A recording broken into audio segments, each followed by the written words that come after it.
All right, let's talk about how you can actually rewire your brain to crave studying. Yeah, I know it sounds crazy, but what if you could make your brain want to learn just as much as it wants to scroll through social media? Believe it or not, it's totally possible. First, let's just start with a question that, probably hits a little too close to home for a lot of us. Why is it so easy to lose an entire afternoon to TikTok, but the thought of opening a textbook for just 15 minutes feels like running a marathon? The answer to that is the key to everything. And that answer, well, it all boils down to one powerful little chemical in your brain. We're talking about dopamine. And really, it's about how modern life has built this perfect dopamine trap for us. Understanding this trap is step one to getting out of it. So what even is dopamine? You can think of it as the feel-good chemical. It's a little reward signal your brain gets when you do something it likes. And our brains are basically hardwired to chase that feeling. I mean, for most of human history, that chase is what helped us survive. Okay, so this is where it gets really interesting. Look at this comparison. On one side, you have social media. The reward is instant. The effort? Basically zero. Every single swipe gives you a new hit. It's a non-stop dopamine feast. And then there's studying. The effort is high and the reward is way off in the future. It's like a tiny little snack that you have to climb a mountain to get. So which one do you think your brain is going to pick every single time? So a great way to think about it is that your whole dopamine system is like a scale that's just been completely thrown off balance. We're constantly feeding it these super high stimulation, instant reward activities. And what that does is it raises our dopamine threshold. The bar is set so high that normal, everyday activities just feel boring. So, the first thing we have to do is rebalance those scales. And that brings us to the next step, a mini dopamine detox. Now, don't panic. I'm not going to tell you to go live in a cave for a month. This is something way simpler and something you can actually do. Here's the game plan. You just find 15 minutes. That's it.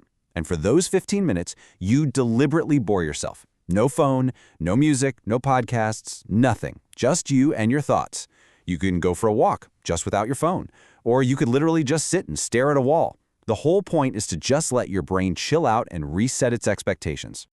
Now, a quick heads up, when you first try this, it is going to feel incredibly difficult. Your brain is going to be screaming at you to pick up your phone to do anything. But that feeling, that intense boredom, that is proof that it's working. It's basically a withdrawal symptom, and it's the very first sign that your brain's sensitivity is starting to reset. Okay, but resetting your baseline is only half the battle. Now we get to the fun part. We need to completely re-engineer the act of studying itself so that it actually becomes an activity that gives you a little dopamine reward. So instead of looking at a giant, scary chapter in a textbook, you break it down into tiny little pieces. Maybe it's read 2 pages or solve 5 math problems. And here's the key. Every time you finish one of those tiny pieces, you physically check it off a list. That simple little checkmark gives your brain a tiny hit of dopamine for completing a task, and that little reward is what motivates you to do the next one. A fantastic way to put this into practice is something called the Pomodoro technique. You're basically turning studying into a game. The challenge is to focus, like really focus, for 25 minutes straight. And the prize? A 5-minute break to do whatever you want. Your brain absolutely loves a challenge when it knows there's a clear finish line and a reward at the end. It's so effective. And if you want to level up those 25-minute sprints, you can make the work itself even more rewarding. Try explaining the concepts out loud, like you're teaching them to someone else. Take notes by hand instead of typing. Use a bunch of different colored pens. The more parts of your brain you engage, the less passive and boring learning feels. All right, so now we get to the final piece of the puzzle. And honestly, this one might be the most powerful of them all. This is about changing your entire reason for studying by linking what you're learning to things you actually genuinely care about. So for example, instead of just trying to memorize supply and demand curves for a test, ask a real question that actually affects you. Hey, why did my favorite phone just get more expensive? All of a sudden, economics isn't some abstract chore, it's you being a detective in your own world.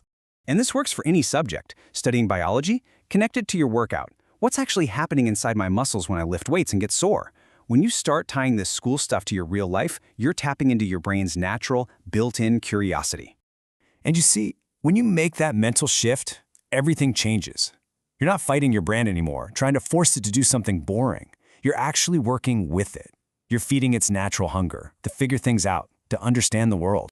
So let's just bring this all together. This is not about having some kind of superhuman willpower. Those students who seem to just love studying, they're not built any differently than you are. They've just, whether they know it or not, found a way to reprogram their brains to associate learning with a feeling of reward. And I really want you to let this sink in. Your brain isn't broken. You're not lazy. Your brain has just been temporarily hijacked by a world that is expertly designed to do just that. But the good news is you absolutely have the power to take back the controls. So where do you start? Start small. Seriously. Today, just try one 15-minute detox. Just sit and feel the boredom. Then tomorrow, try one single 25-minute study session using that checkmark trick. That's it. That's your first step. Because ultimately, this is about so much more than just getting good grades. When you learn how to manage your brain's reward system, you can point your focus and your energy toward whatever it is that truly matters to you. Take back control of your dopamine, and you take back control of your future. Thanks for watching.